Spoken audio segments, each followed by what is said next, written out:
Hello everyone, welcome back. अब बारी आज की सेकंड क्लास अकाउंट्स की। सुबह के 11 बज चुके हैं। तो अकाउंट्स की क्लास में जो टॉपिक आज हम कवर करने वाले हैं वो है contingent assets and contingent liability. आपके माइंड में अगर ये आ रहा है सर ये टॉपिक क्यों, सिंपल सा रीज़न है, इस एक टॉपिक से तकरीबन 2 से 4 नंबर के क्वेश्चन आपके एग्जामिनेशन में बनते हैं, या यूँ कहूँ तकरीबन 6 नंबर के क्वेश्चन। अगर आप जानना चाहते हो कैसे, रीज़न बता देता हूँ। एक क्वेश्चन जो 4 मार्क्स का बन सकता है कंटिजेंट एसेट्स या लायबिलिटी को लेके विथ एग्जांपल या फिर difference between contingent assets and provision, और 2 क्वेश्चन ऐसे बन सकते हैं 2 मार्क्स के जो आपके फर्स्ट कंपलसरी क्वेश्चन में विथ रीजन ट्रू और फॉल्स के साथ आते हैं। तो हमें इस चैप्टर को पढ़ते वक्त 2 काम करना होगा। फर्स्ट थिंग, हम थोड़ा इन डेप्थ ड्राइव करेंगे, साथ के साथ इस आज के इस वीडियो में आपसे तकरीबन 15 से 20 क्वेश्चन पूछूंगा at the end of the video, जब आपको पूरा कंसेप्ट समझा चुका हूँ। तो वीडियो को बहुत ध्यान से समझना। एंड आई बिलीव कि आपने इकोनॉमिक्स की सुबह की क्लास जरूर कर ली होगी, और इस क्लास के बाद बिजनेस लॉ की क्लास ऑलरेडी प्रीमियर हो चुकी है। तो चलिए स्टार्ट करते हैं सबसे पहले पॉइंट से। लाइक कंटिजेंट वर्ड जब माइंड में आता है तो कौन कौन से पॉइंट हमें पहले फ्लक्चुएशन में माइंड में रखने चाहिए। देखो जरा, यहाँ मैंने जो भी पॉइंट्स लिख रखे हैं, की पॉइंट्स, ये किसी एक पर्टिकुलर हेड को कहीं भी रिफर नहीं कर रहे हैं, बस आपको कंटिजेंट वर्ड को समझना है। तो सबसे पहला वर्ड आता है पॉसिबिलिटी। देखो यार, चाहे वो लायबिलिटीज हो चाहे एसेट्स हो, जब कंटिजेंट वर्ड साथ में ऐड हो जाएगा तो वो डिफाइन करेगा पॉसिबिलिटी को, कि कहीं ना कहीं पॉसिबिलिटी है किस बात की, arise from past event. That means आपने पास्ट में कुछ कर रखा होगा, उससे क्या आउटकम निकल के आएगा वो आपके लिए कंटिजेंट होगा। सेकेंड पॉइंट आता है existence will be confirmed after occurrence और non occurrence of some event. अब ये लायबिलिटीज होगी, एसेट्स होगा, इसका जो एग्जिस्टेंस होगा वो कंफर्म कब होगा, जब वो अक्यूरेंस होगा या फिर नहीं होगा। ऑब्वियस सी बात है, मान लो आप पे किसी ने केस कर रखा है या आपने इंश्योरेंस कंपनी पर केस कर रखा है, अब वो जब अक्यूरेंस होगा तो पैसे मिलेंगे, या फिर आप पर किसी ने केस कर रखा है तो जब वो पार्टी सेकेंड पार्टी केस जीतेगी तो आपको पैसे पे ऑफ करने होंगे, तभी हम डिफाइन कर पाएंगे हाँ ये कंटिजेंट है। थर्ड वर्ड आता है यहाँ पे, थर्ड सेंटेंस है the events are uncertain. Event कैसा होना चाहिए, अनसर्टेन होना चाहिए। अगर तो चीज़ें डिफाइन है कि आपको ये अमाउंट इस डेट पर पे ऑफ करना है या फिर आपको ये अमाउंट इस डेट पे रिसीव होगा ऑल टुगेदर, तो वो आपका कहीं ना कहीं liabilities accurate liability accurate assets होगा। बट जब आपका जो इवेंट्स है वो अनसर्टेन हुआ and not within the control of enterprise, और बिजनेस एंटरप्राइज के कंट्रोल में वो इवेंट नहीं होगा, तब आप कह सकते हो कि यस डेफिनेटली वो कंटिजेंट नेचर का है। नेक्स्ट पॉइंट की बात करेंगे, क्या होता है कंटिजेंट लायबिलिटीज या फिर एसेट से, it give rise to possibility of inflow और outflow of economic value. That means money terms की बात कर रहे हैं। कंटिजेंट एसेट्स हो या फिर कंटिजेंट लायबिलिटीज हो, वो एक तरह की पॉसिबिलिटी शो करते हैं कि आपके बिजनेस एंटरप्राइजेस या तो मनी का इनफ्लो होगा या तो आउटफ्लो होगा। इनफ्लो आउटफ्लो समझने के लिए घर में लगे हुए आप एक टैप को देखो तो घर में टैप ज़्यादा होते हैं बट टैंक एक होता है। तो टैंक में होता है वाटर का इनफ्लो। अभी वाटर को आप मनी के फॉर्म में समझ लो। किसी भी बिजनेस एंटरप्राइज में उस बिजनेस या उस सर्विसेज से एक सोर्स ऑफ इनकम जनरेट होगी, but when it comes to expenses तो बहुत सारे टैप लगे होंगे और पता नहीं कौन कौन ओपन कर दे रहा होगा, समझ रहे हो। लेकिन जब कंटिजेंट नेचर की बात आएगी तो अगेन ये पास्ट इवेंट पे एक पॉसिबिलिटी डिफाइन करेंगे। नेक्स्ट पॉइंट चेक करते हैं, it is not probable that outflow is required to settle the obligation. ये लाइन बेसिकली कंटिजेंट लायबिलिटीज के टर्म में बोली जाती है कि ऐसा जरूरी नहीं है कि जो आउटफ्लो हो रहा है वो आप पे जो ऑब्लिगेशन लगी है उसको सेटल करने की रिक्वायर्ड है, ये उतना ही है।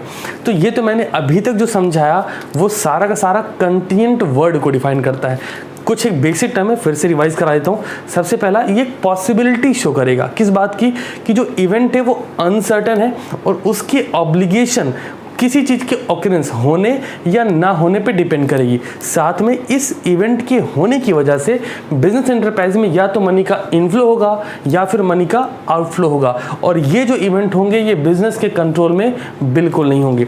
अब स्टार्ट करते हैं पहले पॉइंट से, कंटिजेंट एसेट से। चलिए जी, अब आपको फटाफट से समझ आ जाएगा। जो एग्जाम्पल कोट करता चलूँगा सुनते चलिएगा। लेफ्ट साइड में लैपटॉप होगा तो मैं आपको चीज़ें बता रहा हूँ, आपको सुनना बहुत ध्यान से। सबसे पहली बात आती है possible assets arise from past event. अब ध्यान देखना, इन सारे पॉइंट्स पे सिर्फ हम एसेट्स लायबिलिटी को मैच आउट करेंगे, ठीक है। हम प्लग करेंगे एसेट लायबिलिटी को, सारी चीज़ें सेम होगी। तो सबसे पहला पॉइंट आता है possible assets arise from past event. तो जो एसेट्स है पॉसिबल है कि वो अराइज हो, कैसे, पास्ट इवेंट से। सेकंड आता है their existence will be confirm only after occurrence. Again बात वही है, चीज़ें होंगी तो उसका एग्जिस्टेंस कंफर्म होगा। फिर आता है the event are uncertain not within the control of enterprise, where outcome is uncertain it is a contingent assets. तो 9 नोट कर लो, where outcome is uncertain, where outcome is uncertain, ठीक है ना। जहाँ पे आउटकम अनसर्टेन होगा उसे हम क्या बोलेंगे, कंटीजेंट एसेट्स बोलेंगे। एग्जाम्पल के लिए कुछ पॉइंट्स बता देता हूँ। सबसे पहले कुछ बेसिक पॉइंट जान लो।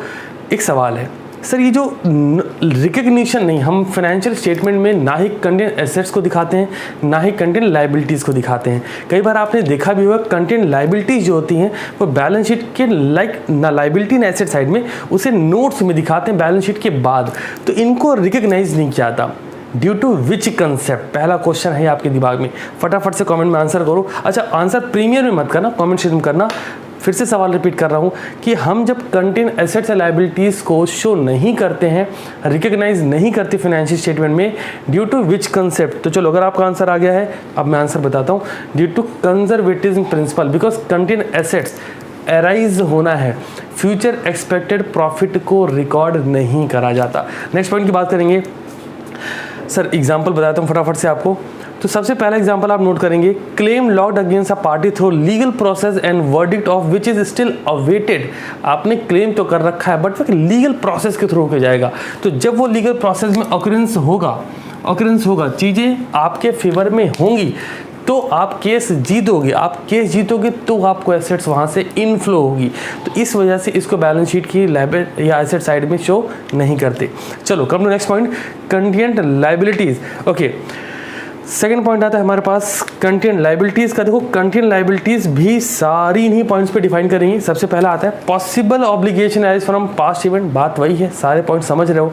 दूसरा, a reliable estimate of the amount of obligation can not be made। आप एक रिलायबल एस्टिमेट नहीं लगा सकते।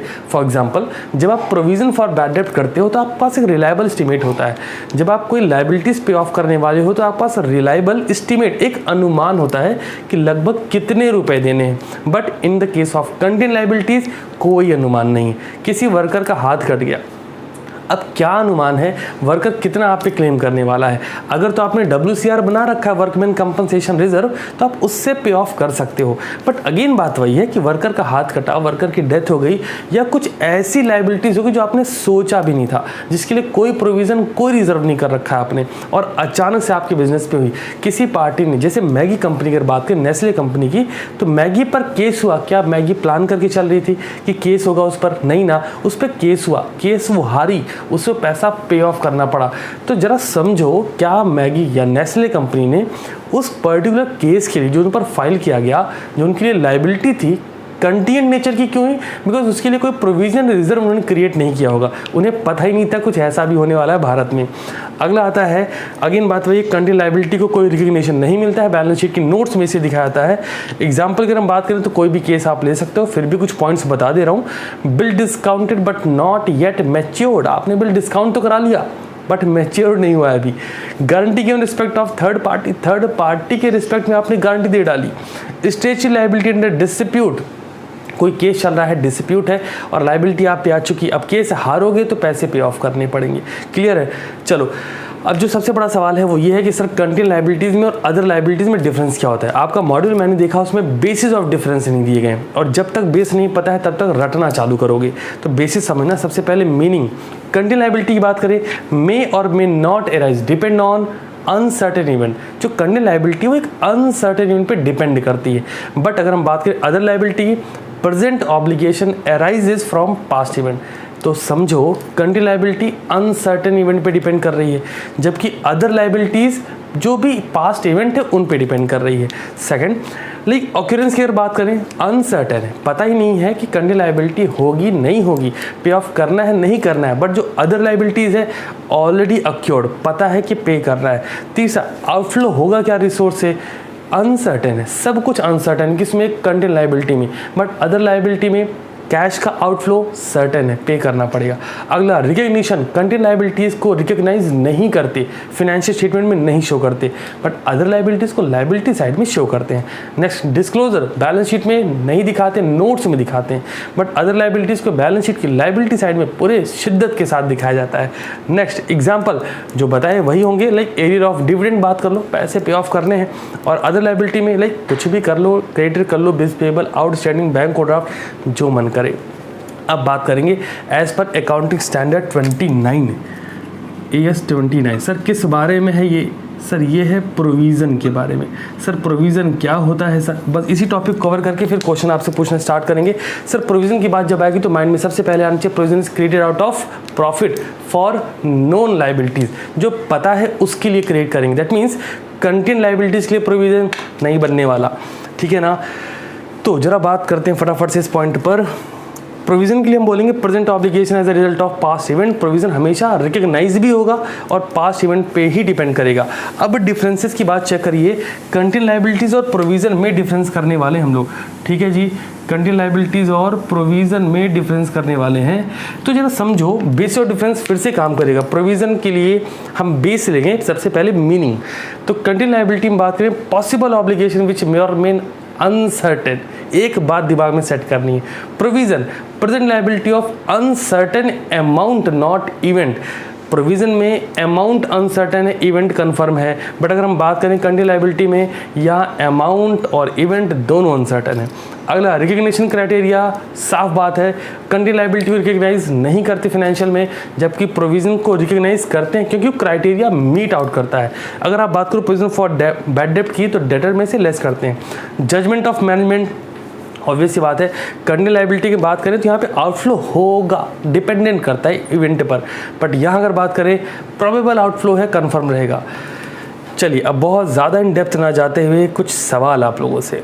सबसे पहला सवाल ध्यान से सुनना है और मुझे कमेंट में आंसर करते चलना है। पहला सवाल है contingent assets usually arises from unplanned और unexpected event that give rise to, फिर से पढ़ देता हूँ, contingent assets usually arises from unplanned और unexpected event that give rise to, किसको राइज मिलता है इससे? तो आपका आंसर आ जाना चाहिए सर इनफ्लो हो रहा है इकोनॉमिक बेनिफिट का, आउटफ्लो हो रहा है, बोथ हो रहा है, नन हो रहा है। अगला सवाल सुनिए, if an inflow of economic benefit is probable then a contingent assets is disclosed. दोबारा पढ़ता हूँ, if an inflow of economic benefit is probable then a contingent assets is disclose. अगर इनफ्लो प्रोबेबल है तो कंटिन एसेट्स को कहाँ show करेंगे, है ना? आंसर कर लो, फाइनेंशियल स्टेटमेंट करेंगे क्या? अच्छा चलो, रिपोर्ट ऑफ अप्रूविंग अथॉरिटी में करेंगे क्या? सोच के बताना, आंसर बता देता हूँ इसका, रिपोर्ट ऑफ अप्रूविंग अथॉरिटी। क्यों सर? कंपनी के BOD या बोर्ड ऑफ डायरेक्टर डिसाइड करेंगे, ठीक है, पता नहीं क्या है आंखों में। अगला सवाल, present liability of uncertain amount which can be measured reliably by using a substantial degree of estimation of termed as. अब मस्त सवाल है, कह रहे हैं रिलायबल है और टर्म भी डिफाइन है, कितना होगा? तो क्या है ये लाइबिलिटी है कंटिन्यू नेचर की, प्रोविज़न है कंटिन्यू नेचर का, क्या है? तो आंसर आएगा, हाँ ठीक कह रहे हो, प्रोविज़न है। जहाँ पे अमाउंट सर्टेन हो जाए तो समझ जाओ कि प्रोविज़न है, इवेंट सर्टेन हो जाए कि होगा, प्रोविज़न है। आपको ना पूरा कंटिन्यू एसेट्स लाइबिलिटी ध्यान रख, तो इतने ही पॉइंट ही ध्यान रखने हैं। कई बार बच्चे कंफ्यूज है, सर एक बार और बता दो, आप समझो सिर्फ इतना पॉइंट अगर आपके माइंड में कन्फर्म है तो कंटिन्यू लाइबिलिटी एसेट से कोई भी क्वेश्चंस आपको कंफ्यूज नहीं कर सकते। चलो नेक्स्ट क्वेश्चन करते हैं। In the financial statement continue liability is, समझो, नॉट रिकग्नाइज्ड, है ना? एसेट्स के लिए भी सेम। अच्छा, प्रोविजन के लिए रिकग्नाइज करते हैं। अगला सवाल, बहुत ज़्यादा क्वेश्चन नहीं करने वाला हूँ, हाँ अगर आप चाहना तो मुझे कमेंट में बता देना, मैं आपको टेलीग्राम पे ट्रू फॉल्स वाले कुछ क्वेश्चन पोस्ट कर दूंगा। और आपका काम क्या है पता है, ये वीडियो कंप्लीट होने के बाद मॉड्यूल उठाना है और एक एक शब्द पढ़ने हैं, क्योंकि आपके मॉड्यूल से ही सब कुछ आता है पेपर में। आप पहले 4 अटेम्प्ट चेक कर लो। बहुत बार बच्चे पूछते हैं सर कोई बुक बता दो, कोई ज़रूरत नहीं कुछ भी खरीदने की, अरे पैसे बहुत हैं तो रखो ना पास में, ऑलरेडी क्राइसिस चल रहा है इतना, है ना? चलो अगला सवाल, if a reliable estimate of probable outflow of resource to settle a possible obligation cannot be made, दोबारा से पढ़ देता हूँ, if a reliable estimate of probable outflow of resource to settle a possible obligation cannot be made, तो ये क्या होगा? Answer option बताता हूँ पहले, recognizes liability, recognizes provision, recognize as contingent liability. सवाल क्या था? Probable outflow settle a possible obligation can not be made. Possible obligation, non occurrence, occurrence, possibilities, समझ आ रहा है क्या क्या होगा ये?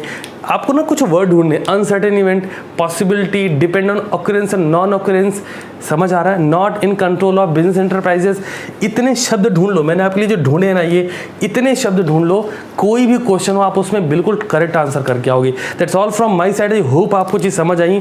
बहुत ज़्यादा क्वेश्चन पूछने का बेनिफिट नहीं होगा, वीडियो की लेंथ लंबी होगी, तो मैं चाहता हूँ वीडियो अभी भी क्लोज करो, मॉड्यूल उठाओ और फटाफट से चेक करो कि सारे पॉइंट्स क्या दिए हैं।